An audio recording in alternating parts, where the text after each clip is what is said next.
Segunda Carta de Pedro, capítulo 1.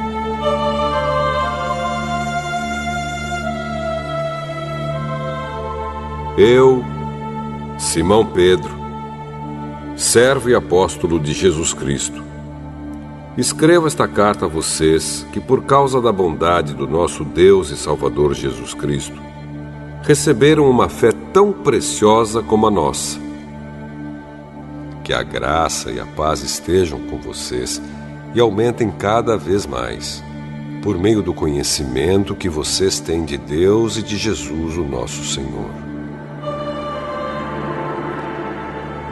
O poder de Deus nos tem dado tudo o que precisamos para viver uma vida que agrada a Ele, por meio do conhecimento que temos daquele que nos chamou para tomar parte na sua própria glória e bondade. Desse modo, Ele nos tem dado os maravilhosos e preciosos dons que prometeu. Ele fez isso para que, por meio desses dons, nós escapássemos da imoralidade que os maus desejos trouxeram a este mundo e pudéssemos tomar parte na sua natureza divina.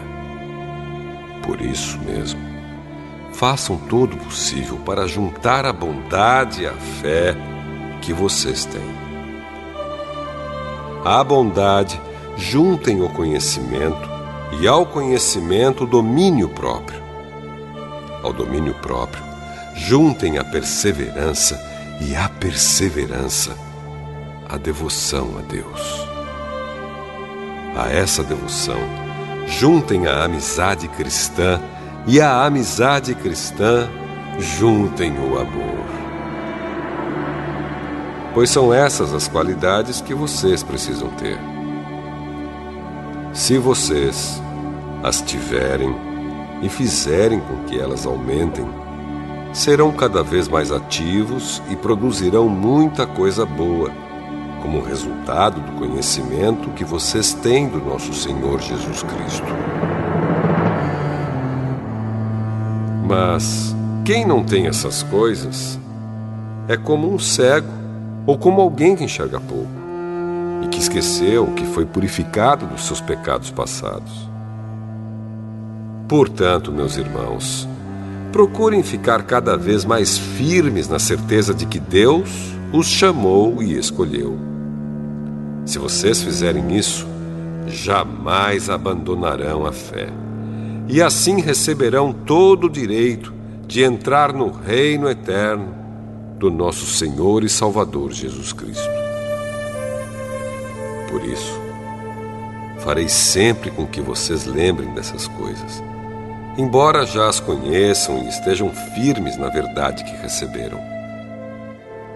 Penso que, enquanto eu viver, é justo que faça com que vocês lembrem dessas coisas, pois sei que logo terei de deixar este corpo mortal, como o nosso Senhor Jesus Cristo me disse claramente.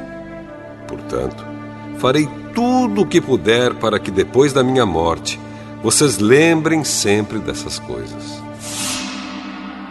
Nós não estávamos contando coisas inventadas quando anunciamos a vocês a vinda poderosa do nosso Senhor Jesus Cristo, pois com os nossos próprios olhos nós vimos a sua grandeza. Nós estávamos lá quando Deus, o Pai, lhe deu honra e glória. Ele ouviu a voz da suprema glória dizer: "Este é o meu filho querido, que me dá muita alegria." Nós mesmos ouvimos essa voz que veio do céu quando estávamos com o Senhor Jesus no Monte Sagrado. Assim temos mais confiança ainda na mensagem anunciada pelos profetas. Vocês fazem bem em prestar atenção nessa mensagem, pois ela é como uma luz que brilha em lugar escuro, até que o dia amanheça e a luz da estrela da manhã brilhe no coração de vocês. Acima de tudo, porém, lembrem disto: ninguém pode explicar por si mesmo uma profecia das Escrituras Sagradas, pois nenhuma mensagem profética veio da vontade humana, mas as pessoas eram guiadas pelo Espírito Santo quando anunciavam a mensagem que vinha de Deus.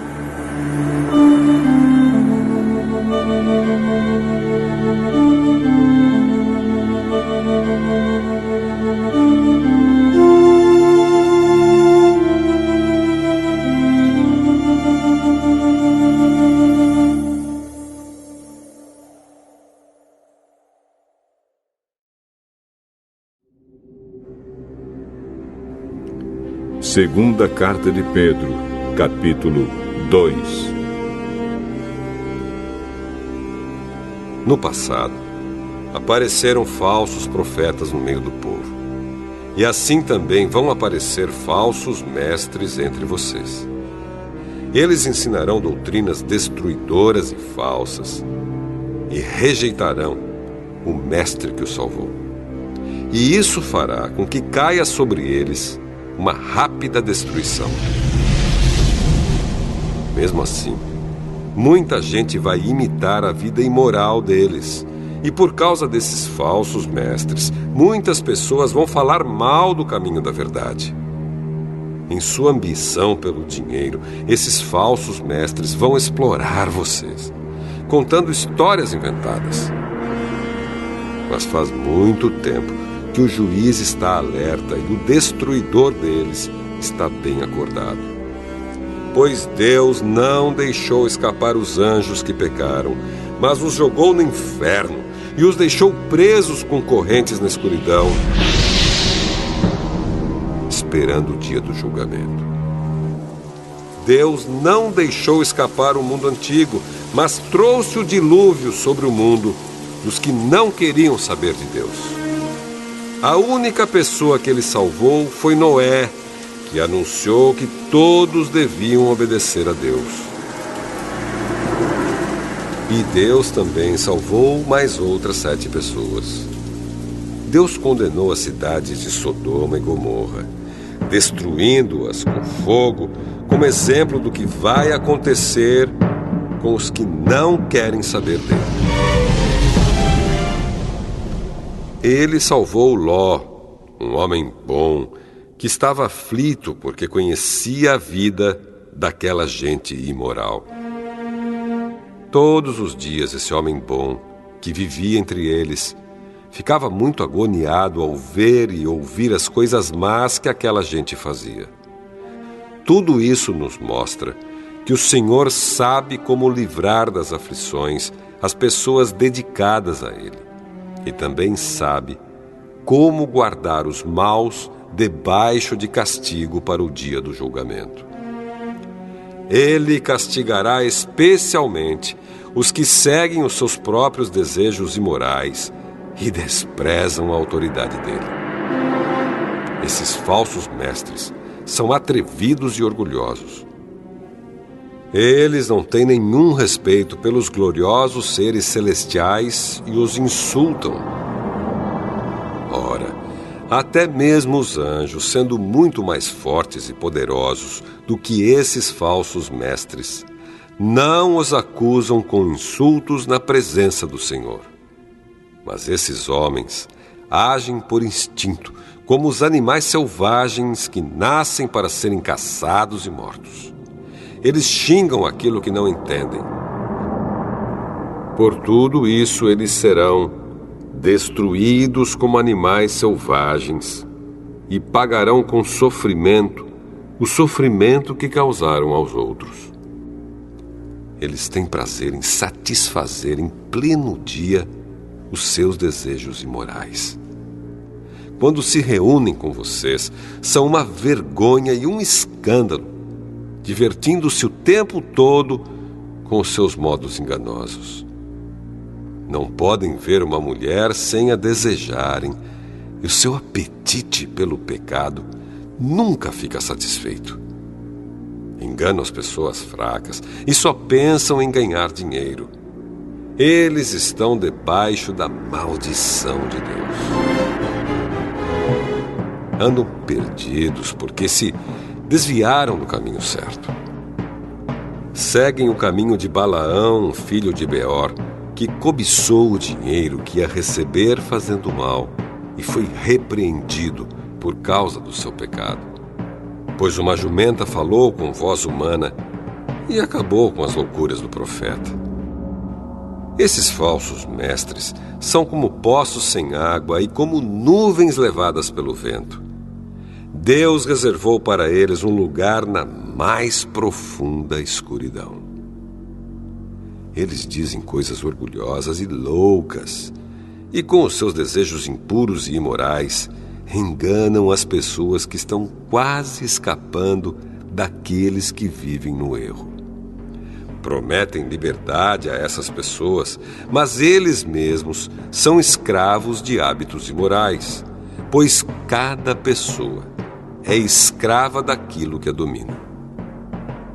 Portanto, aqueles que chegaram a conhecer o nosso Senhor e Salvador Jesus Cristo e que escaparam das imoralidades do mundo, mas depois foram agarrados e dominados por elas, ficam no fim em pior situação do que no começo.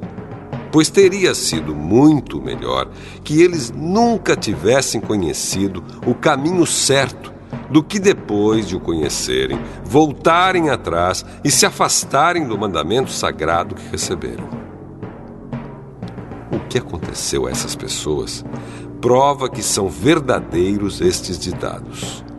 O cachorro volta ao seu próprio vômito e a porca lavada volta a rolar na lama.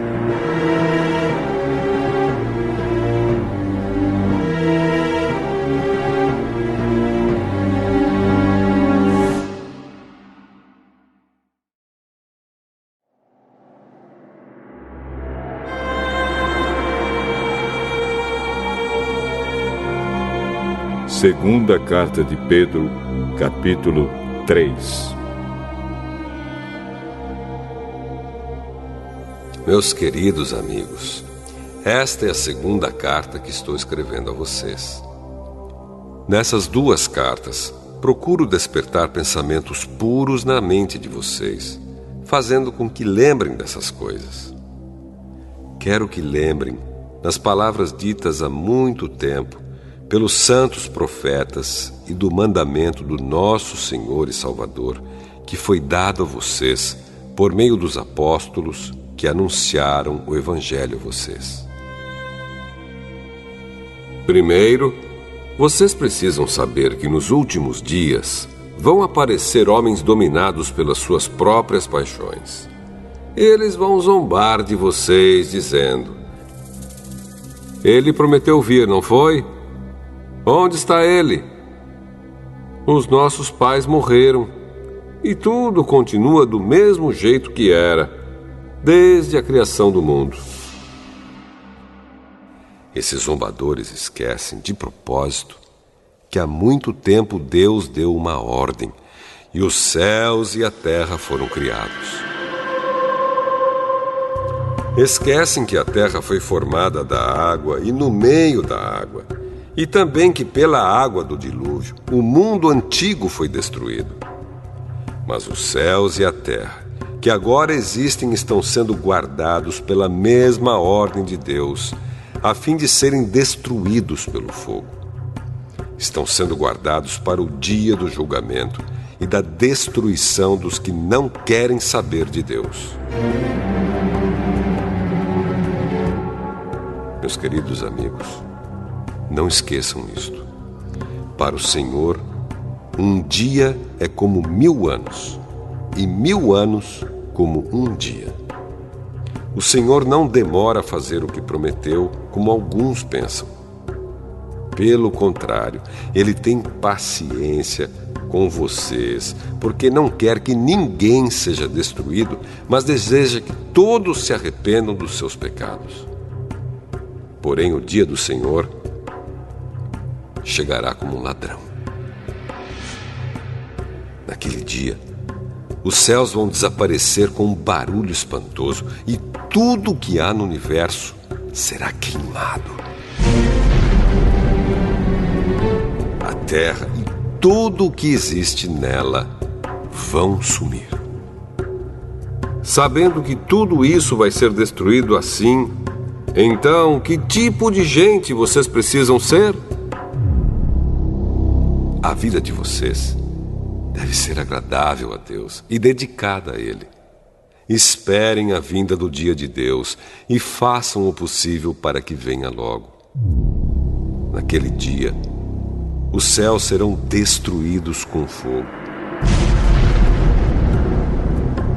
E tudo o que há no universo ficará derretido. Porém, Deus prometeu, e nós estamos esperando um novo céu e uma nova terra, onde tudo será feito de acordo com a vontade dele. Por isso, meus amigos, enquanto vocês esperam aquele dia, façam o possível para estar em paz com Deus, sem mancha e sem culpa diante dele. Lembrem que a paciência do nosso Senhor é uma oportunidade para vocês serem salvos. Pois o nosso querido irmão Paulo, com a sabedoria que Deus lhe deu, escreveu a vocês sobre esse assunto. E foi isso mesmo que ele disse em todas as suas cartas quando escreveu a respeito disso. Nas cartas dele, há algumas coisas difíceis de entender, que os ignorantes e os fracos na fé explicam de maneira errada, como fazem também com outras partes das Escrituras Sagradas. E assim, eles causam a sua própria destruição. Mas vocês, meus amigos, já sabem disso. Portanto, tomem cuidado para não serem levados pelos erros de pessoas imorais e para não caírem da sua posição segura. Porém, continuem a crescer na graça e no conhecimento do nosso Senhor e Salvador Jesus Cristo. Glória a Ele, agora e para sempre. Amém.